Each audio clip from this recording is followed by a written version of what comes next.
Kalau kita lihat tampaknya angin segar dari Amerika Serikat ini belum mampu berhembus di bursa domestik tanah air.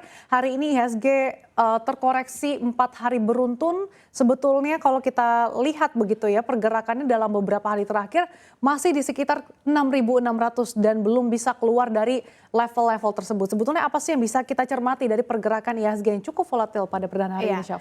Terlepas dari sentimen-sentimennya, saya akan coba jabarkan dulu bagaimana kondisi IHSG kemarin dan hari ini. Karena memang kemarin ditutup merah dan yang menjadi pemberat ini adalah sektor energi dan juga perbankan. Di mana sektor energi ini melemah 3% seiring dengan harga batu bara yang terus melemah secara year to date, lalu kurangnya permintaan juga serta cuaca di Eropa yang cenderung membaik. Ditambah perbankan juga melemah, khususnya BBRI kemarin terjerembab di zona merah cukup dalam dan hari ini IHSG langsung dibuka di zona merah, bahkan turun lebih dalam ke level terendahnya di 6.636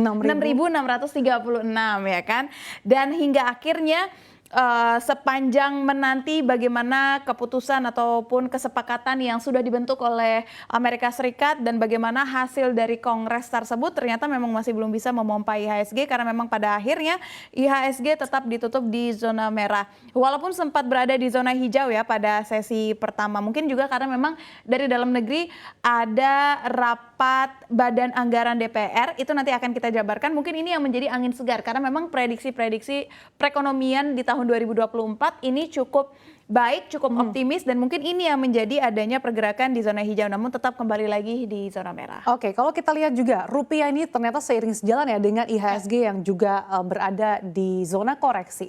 Kalau kita lihat juga rupiah sudah melemah 5 hari beruntun, bahkan dalam sebulan terakhir di bulan Mei rupiah sudah terdepresiasi lebih dari 2%. Sebetulnya apa sih yang membuat rupiah ini bergerak cenderung lesu, Syaf? Iya, sebenarnya nggak ada perbedaannya ya dengan pergerakan IHSG karena memang masih sama-sama dihantui oleh sentimen terkait plafon utang Amerika Serikat. Tapi beban lain juga datang dari China karena memang aktivitas manufakturnya ini yang akan dirilis besok diprediksikan berada di zona pesimis ataupun berada di bawah 50. Nah, ketika ekonomi di China yang sebagai market ataupun pasar dan juga partner dari Indonesia berada di zona yang lemah, maka itu akan turut mempengaruhi rupiah kita dan juga perekonomian kita. Itulah yang membuat rupiah dan juga IHSG dari kemarin masih berada dan masih betah di zona merah. Oke, Chef, kalau kita lihat dalam sebulan terakhir IHSG ini sudah terkoreksi hingga 4%. Memang tampaknya sentimen terkait dengan plafon utang Amerika Serikat dan juga The Fed ini masih saja menghantui ataupun membayangi psikologis dari pasar. Apa yang bisa kita cermati, Chef? Ya, dan sekedar kami menginformasikan juga kepada Anda pemirsa bahwa diskusi pagu utang Amerika Serikat akhirnya mencapai kata sepakat karena Presiden Amerika Serikat pada hari Minggu kemarin akhirnya menyelesaikan perjanjian anggaran dengan Ketua DPR Kevin McCarthy untuk menangguhkan plafon utang sebesar 31,4 triliun US dollar hingga 1 Januari 2025 dan mengatakan kesepakatan itu akhirnya siap untuk dibawa ke Kongres untuk dilakukan pemungutan suara. Nah, nanti jika disetujui oleh Kongres maka akan mencegah pemerintahan Amerika Serikat dari gagal bayar atau default dan juga ini akhirnya bisa terjadi setelah adanya negosiasi panas. Kemarin Janet Yellen juga sempat menyebutkan ya bahwa jika tidak terjadi kesepakatan maka siap-siap Amerika Serikat kembali ke lembaran kosong seperti dulu begitu kan. Dan perjanjian tersebut nantinya akan menangguhkan batas utang hingga 1 Januari 2025, membatasi pengeluaran dalam anggaran 2024 dan 2025, lalu juga menarik kembali dana COVID yang tidak terpakai, mempercepat proses perizinan untuk beberapa proyek energi dan memasukkan persyaratan kerja tambahan untuk program bantuan pangan bagi orang Amerika yang miskin. Dan hal ini juga berkaitan dengan kebijakan The Fed. Oke, satu masalah selesai terkait dengan pagu utang. Nah, sekarang kita juga akan menanti bagaimana data ekonomi dari Amerika Serikat, yakni terkait harga rumah yang diperkirakan masih akan terus melemah pada survei Maret 2023. Jadi harga perumahan pada Maret pertumbuhannya melambat menjadi 2,4% dan bulan sebelumnya di angka 4%. Nah, berdasarkan konsensus yang dihimpun oleh Trading Economics dan kita juga akan menanti bagaimana IKK dari bulan Mei yang akan masuk ke zona melemah, yaitu turun dari bulan sebelumnya di 101,3, diprediksi IKK Amerika Serikat akan berada di angka 99,1. Meski diprediksi melemah, karena memang sebenarnya ini yang diperlukan oleh Amerika Serikat, tetapi memang para pelaku ekonomi, pejabat The Fed masih memprediksi bahwa The Fed masih akan menaikkan suku bunganya sebesar 25 basis poin pada pertemuan FOMC mendatang, yaitu di 14 Juni. Iya, sentimennya masih cukup mix, tapi memang masih terkait itu saja terkait dengan The Fed dan juga pagu utang Amerika Serikat. Sebetulnya terkait dengan kesepakatan plafon utang Amerika Serikat, ini belum bisa dikatakan bahwa masalah perekonomian Amerika Serikat berakhir ya, karena tentunya meskipun akan terbebas nih dari gagal bayar atau default, Amerika Serikat ini juga akan dihadapkan dengan likuiditas yang kering, karena nantinya Departemen Keuangan Amerika Serikat ini akan terus mengeluarkan obligasinya demi mengisi pundi-pundi kas negara.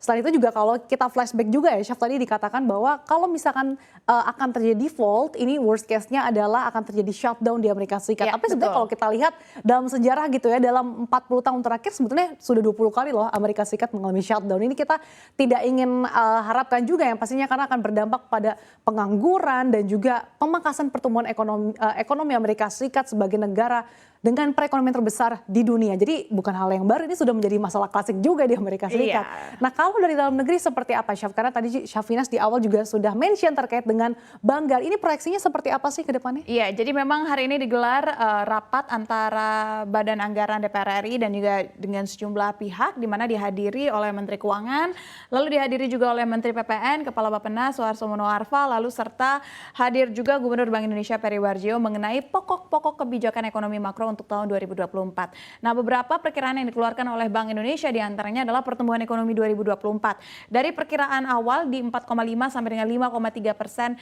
di 2023, kini akan menjadi 4,7 sampai dengan 5,5%. Lalu nilai tukar rupiah di 2024 diprediksi akan lebih kuat dibandingkan dengan tahun ini. Kalau di tahun ini 2023 hingga 24 Mei kemarin saja rata-rata nilai tukar rupiah mencapai 15.086 per US dollar dan akhir tahun diperkirakan akan berkisar di 14.800 sampai dengan 15.200 per US dollar, tapi memang diprediksikan 2024 akan lebih kuat. Sementara untuk inflasi sendiri akan lebih rendah pada 2024, yakni di 1,5 sampai dengan 3,5% dari asumsi di tahun ini 2 sampai dengan 4%. Lalu juga kalau dari dalam negeri kita melihat ada rencana baru terkait pembentukan indeks nikel.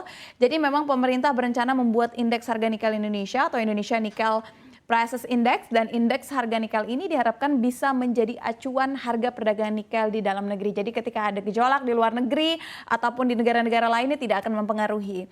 Dan indeks harga nikel Indonesia setidaknya ini hampir sama dengan yang sudah ada dan berlaku untuk harga batu bara, yaitu harga batu bara acuan atau HBA. Dan menurut Menteri SDM ini sangat penting untuk dimiliki agar ada kepastian harga bagi para pelaku usaha pertambangan maupun pemilik pabrik pengolahan dan pemurnian atau smelter terhadap fluktuasi harga di dalam negeri. Ya, artinya bisa memberikan kepastian harga begitu ya bagi para pengusaha pertambangan maupun investor smelter. Nah, terkait dengan tadi yang Syaf katakan terkait dengan proyeksi pemerintah terkait dengan pertumbuhan ekonomi Indonesia, ini tentunya menunjukkan bahwa memang pemerintah masih optimistis ya dengan ketahanan fundamental ekonomi Indonesia di tengah berbagai gejolak perekonomian dunia. Nah, kalau kita berbicara soal gejolak ekonomi dunia di tahun lalu, meskipun ada gejolak ekonomi dunia yang disebabkan oleh perang Rusia-Ukraina, ini kan membuat pesta komoditas energi yang tentunya ini memberikan surplus bagi pemasukan negara. Tapi tampaknya pesta komoditas ini berakhir di tahun ini, sama tercermin dari pergerakan sektor komoditas seperti batubara dan CPO. Nah, ini sebetulnya seperti apa sih sentimen-sentimen yang menyebabkan tampaknya kilau dari batubara dan juga CPO memudar di tahun ini, Syaf? Iya, memang dari batubara sudah berkali-kali menjadi lagarde dari IHSG ya, nggak heran dengan kemarin meskipun hari ini terapresiasi, tapi sebenarnya dari segi harga itu masih cukup berada di tren penurunan. Memang kalau misalkan kita lihat gerak saham energi tampaknya masih harus dicermati karena memang mengikuti efek dari harga komoditas global seperti batubara dan juga minyak mentah dunia. Harga batubara dunia saat ini untuk kontrak pengiriman Juli tercatat 140,65 US dollar per ton. Jumlah ini sangat turun jika dibandingkan dengan tahun 2022 yang bisa mencapai 400-an US dollar per ton. Akibatnya harga saham emiten batubara juga ikut turun dan ikut lemah hingga akhirnya membebani pergerakan IHSG. Kita lihat nih, Bumi Resources justru stagnan ya di pergerakan harian hari ini. Bayan Resources turun sangat jauh, hampir 7%.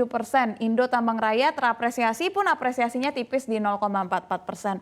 Dan penurunan harga batu bara ini juga sebenarnya terjadi ke CPO, di mana pada perdagangan awal pekan Senin kemarin, harga CPO ditutup turun 0,37% ke posisi Rp3.512 Malaysia per ton.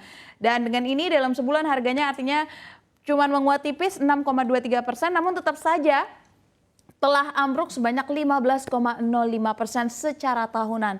Ya memang Indonesia merupakan eksportir dari CPO terbesar dunia, tapi sekarang harganya sudah turun jauh, apalagi harga minyak saingannya juga mengalami penurunan, lalu kondisi produksi ekspor, impor dari Indonesia dan Malaysia juga bisa berpengaruh, lalu juga ada pengaruh dari mata uang ringgit, serta kebijakan dari kedua negara tersebut. Ya, meskipun kita bisa katakan CPO ini tidak terlalu menjadi pemberat, tetapi memang secara sektoral masih dalam tren penurunan. Kita lihat pergerakannya di hari ini, sawit sumber sarana melemah 6,87%, yang lainnya cenderung stagnan, Tunas Baru Lampung, Salim Infomas Pratama, sementara Astra Agro Lestari terapresiasi 0,34%.